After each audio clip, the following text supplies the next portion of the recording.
Bem-vindos ao meu canal, eu sou Águida Silva e eu estou aqui hoje com mais um vídeo de ensino. Então nós estamos vindo numa série em sequência.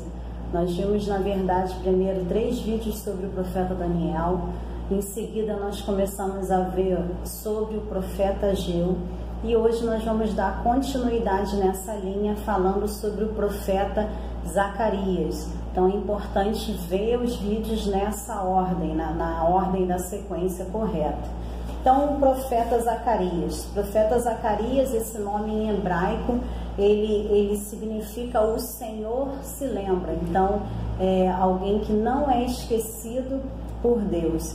E a gente, para poder falar sobre esse profeta, eu tive que dividir em 4 blocos, onde nós vamos ver as características de Zacarias, nós vamos falar um pouco sobre o esboço do livro, nós vamos falar das 8 visões de Zacarias e nós vamos falar de Zacarias como o profeta messiânico. Então, o livro de Zacarias, ele está agrupado no Antigo Testamento no conjunto de livros de profetas menores. Então, só mais uma vez lembrando que essa classificação não se dá pela importância do profeta, mas pelo tamanho do livro. Então, Zacarias é um livro pequeno, é um livro profético pequeno, por isso que ele está nesse grupo, mas é um profeta de também grande importância. Nós vamos ver que ele vai fazer um pré-anúncio da vinda de Cristo. Então, é um livro profético do pós-exílio. Então, a gente vai ver que Zacarias ele vai vir complementar aquilo que Ageu começou, no sentido do anúncio da vinda de Cristo, né? E é o que depois Malaquias também vai completar, até chegar ao ministério como a última palavra antes do ministério de João Batista. Então, o livro profético do pós-exílio, então só para a gente lembrar aqui, né, o pós-exílio é a volta do povo do cativeiro de Babilônia. Então, o povo de Jerusalém ficou 70 anos no exílio e agora ele está regressando a Jerusalém. Então, como nós vimos no vídeo anterior, esse regresso ele foi em 3 levas, foram 3 etapas de volta do povo para Jerusalém. Então, essa primeira leva foi a de Zorobabel em 538 a.C., né, a partir dos decretos do rei Ciro. É quando vem Ageu, é quando vem uma leva de 50 mil judeus, e é esse período em que Zacarias também vai estar profetizando. Então, a segunda leva já em 458 com Esdras, e a terceira leva em 444 com Neemias. Então, esse é o período histórico, é o contexto histórico o qual ele está profetizando, né? Qual é a importância do livro de Zacarias? Então, a importância é a reconstrução da obra. Então, nós vimos lá no profeta Ageu, o povo começa a voltar em 538. Logo depois, em 535, a obra para. Eles param a obra do templo e continuam só na reconstrução da cidade. Então, só em 520, né, que tem a palavra profética de Ageu, que eles recomeçam a reconstrução do templo. E a importância de Zacarias, assim como Ageu, é a motivação dessa reconstrução do templo. Então, é uma obra que ficou parada por um período de cerca de 15 anos, né? Nós vamos ver que Zacarias, ele é um profeta messiânico, né? Isso é uma grande característica dele, porque ele vai dar detalhes não só sobre a vinda de Cristo, mas também sobre o ministério de Cristo. Então, ele vai dar detalhes precisos sobre esse ministério. E o teor das visões. Então, Zacarias, ele é um profeta que vai ter um conjunto de 8 visões no período da reconstrução do templo.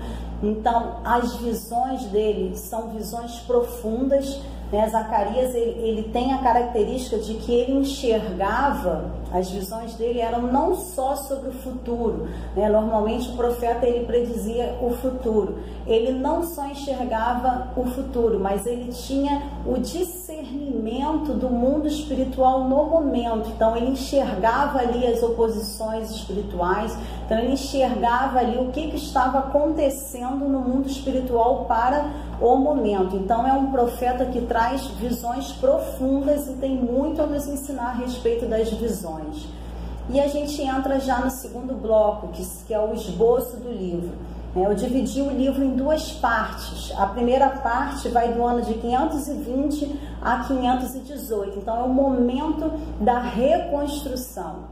Então, quando o povo se posiciona para reconstruir o templo em 520, isso mexe com o mundo espiritual, e o mundo espiritual se comporta de tal maneira a trazer ao profeta que estava ali visões do futuro. Então, para o próprio povo, então aquele posicionamento da reconstrução do templo logo em 520, entre 520 e 518, né? O mundo espiritual se comportou de maneira a dar para ele essas 8 visões.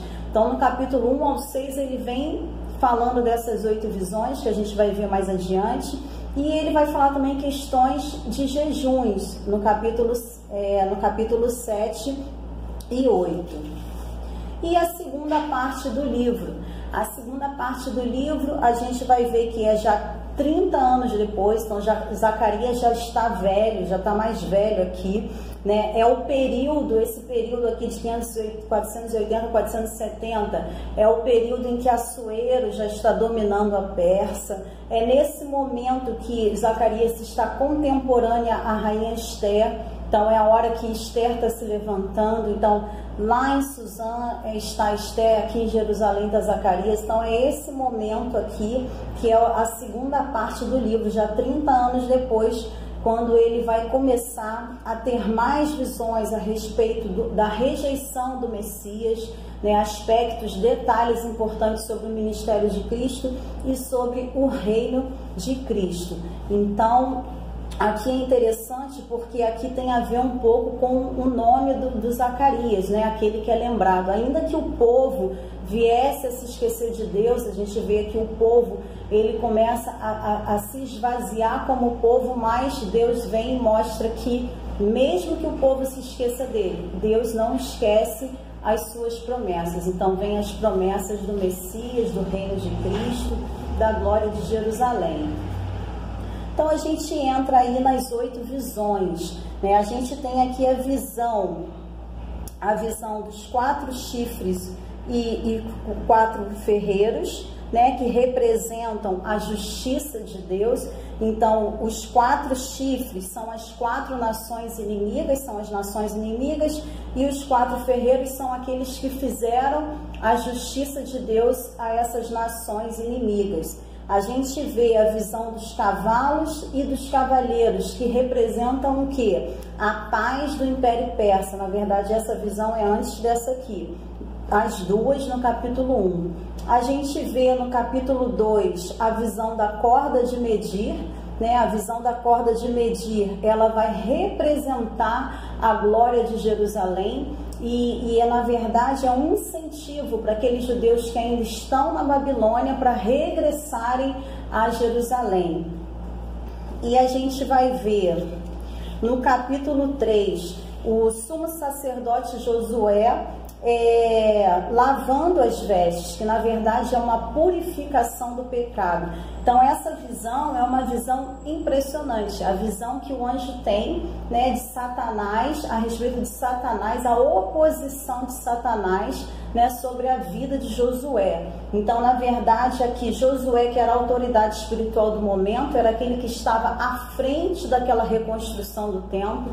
Então mais do que Josué, a grande importância da reconstrução, do retorno, então ele que estava acompanhando, né, a autoridade espiritual que estava incentivando, motivando o povo, né, aquela volta, ao cumprir daquela palavra profética de Deus do retorno do povo. Então a gente vê Josué aí à frente como autoridade espiritual, e a gente vê a mão direita de Satanás, né, sobre a vida dele, né, a mão direita Satanás sobre a vida dele, né, grandes lutas espirituais. Então é uma visão que nos faz perceber essa oposição, né, no mundo espiritual, daquele que está à frente da obra, assim como Josué estava à frente da obra. Então essa visão, ela vem falar dele lavando as vestes, dele se purificando do pecado, porque é como mostra no livro, ainda que ele não percebesse, toda a malignidade da terra estava sobre ele, se opondo à posição que ele estava tomando, né? Então vem o anjo do Senhor nessa visão aqui desse capítulo 3 e ele repreende, né, Satanás, obviamente um arcanjo, né? Então isso é de muita importância para a gente perceber a força realmente com que se colocam, a oposição espiritual àquele que está se colocando à frente da obra de Deus.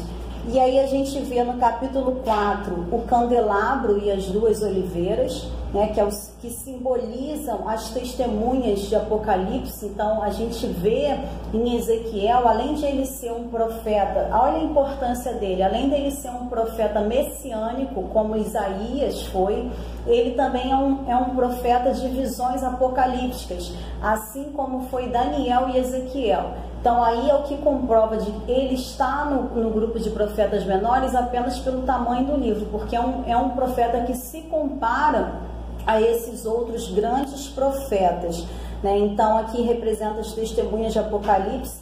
Aqui a gente vê o pergaminho voador, que é purificando toda a cidade.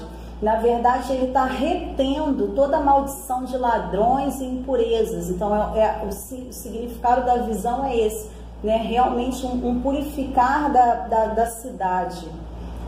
E a gente vê no capítulo 5 o sexto voador, que representa a marca do pecado da Babilônia, e a gente vê no capítulo 6 que representa o juízo de Deus para os 4 cantos da terra.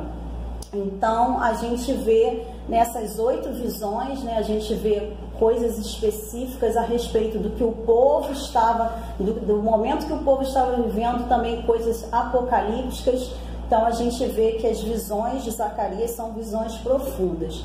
E a segunda parte do livro, que é a parte que vai falar, né, do reino de Cristo, da rejeição de Cristo, vai falar especificamente do ministério de Cristo. Então a gente vê em vários versículos de Zacarias detalhes importantes, a gente vê uma clareza muito grande de detalhes em relação ao ministério de Jesus. Então ele não só profetiza a respeito da vinda de Jesus, mas ele dá detalhes sobre esse ministério. E é impressionante a precisão desses detalhes, né? Quando na verdade ainda era 500 anos antes da vinda de Cristo e ele já estava fazendo esse pré-anúncio. Então eu coloquei aqui algumas passagens para a gente ver, lá em Zacarias 6, né? Eis aqui o homem cujo nome é Renovo. Né? Ele mesmo edificará o templo do Senhor e ele levará a sua glória. Então marquei só algumas partes do versículo para a gente ter uma visão da clareza de detalhes. Aqui em Zacarias 9 diz: o teu rei virá a ti, justo e salvador, pobre, montado sobre um jumento e sobre um jumentinho, filho de jumento. Então outra clareza importante a respeito do que vai acontecer no ministério de Cristo. Essa clareza também aqui desse detalhe, ó. E pesaram o meu salário 30 moedas de prata. O Senhor, pois, disse, tal, e tomei as 30 moedas de prata e as arrojei ao olheiro na casa do Senhor. Então, uma riqueza de detalhes impressionante a respeito de coisas que aconteceriam de fato 500 anos adiante. Diz aqui, ó, que Jesus vem o quê? Da casa de Davi, sobre a casa de Davi, sobre os habitantes de Jerusalém, derramarei o Espírito, tal. E lá embaixo ele diz, ó, Zacarias 13, naquele dia haverá uma fonte aberta para a casa de Davi, para os habitantes de Jerusalém, para a purificação do pecado e da imundícia. Então ele dá detalhes, né, de Jesus vindo da casa de Davi. Então esse é um resumo do livro de Zacarias, bem rápido, para a gente poder conhecer um pouco melhor esse profeta que é pouco falado, e nos dá uma riqueza sobre visões proféticas, continuando na linha lá de Daniel, que a gente tem estudado aí nessa sequência de vídeos.